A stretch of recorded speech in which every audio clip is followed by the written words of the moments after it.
President Trump on Saturday in Italy thanked overseas troops in concluding his trip through the Middle East and Europe, in which NATO, radical Islamic terrorism, and climate change emerged at key issues. I think we hit a home run no matter where we went. And now we're getting on that very big plane and headed back to Washington. I can think of no better way to conclude our first foreign trip than to spend time with you, and we will always support you. We will never, ever forget you. Trump also said he leaves amid new hope among nations in eradicating the terrorism that plagues humanity. Earlier in the day, Trump declined to join 6 other world powers in Italy, affirming the 2015 Paris Climate Agreement. The president had been under heavy international pressure during the trip to affirm the United States' commitment under the Paris Agreement to reduce the emission of greenhouse gases and other pollutants believed to be warming the earth to harmful levels. While at the Vatican, Trump received from Pope Francis a copy of his 2015 papal treatise that links fossil fuels to global warming.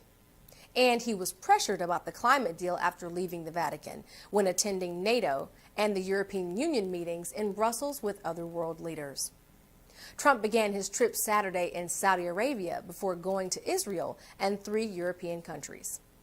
He was welcomed at the Saudi airport by King Salman in a royal red carpet ceremony.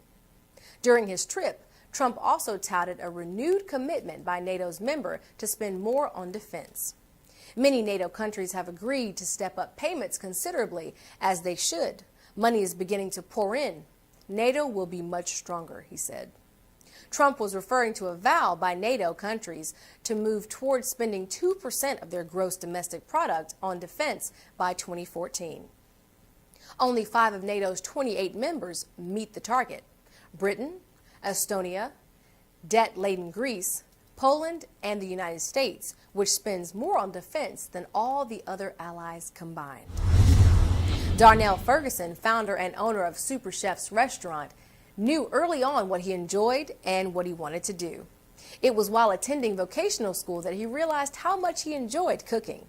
His inspiration was watching celebrity chef Emeril on TV, and that's when he declined that he wanted to open his own restaurant. But getting there was a lot more difficult than he ever imagined. Ferguson was struggling to make a living as a chef and started selling drugs on the street to make money. It resulted in his arrest 8 times and losing everything, even his home. It was after his last incarceration that he took a good look at himself and realized that he had become the person he never wanted to be. After his release, he managed to get work at local restaurants, but his temper got him fired, and he was unemployed for a year. It was when Ferguson began attending church that he realized he needed to make changes in his life. With his temper now under control, he talked to a friend about leasing space in his restaurant. He wanted to create what he calls a pop-up where he could serve breakfast. After a few months, other restaurant owners were approaching him to do the same thing at their restaurants. He was finally back on track. In 2015, Ferguson partnered with his friend Ryan Bryson to open their very own restaurant in Louisville, Kentucky, called Super Chef's Breakfast and More. But sadly, that location was burned down. Since then, however, he has opened 2 more restaurants in Columbus, Ohio. Once a street thug without a home, Ferguson is now a successful entrepreneur.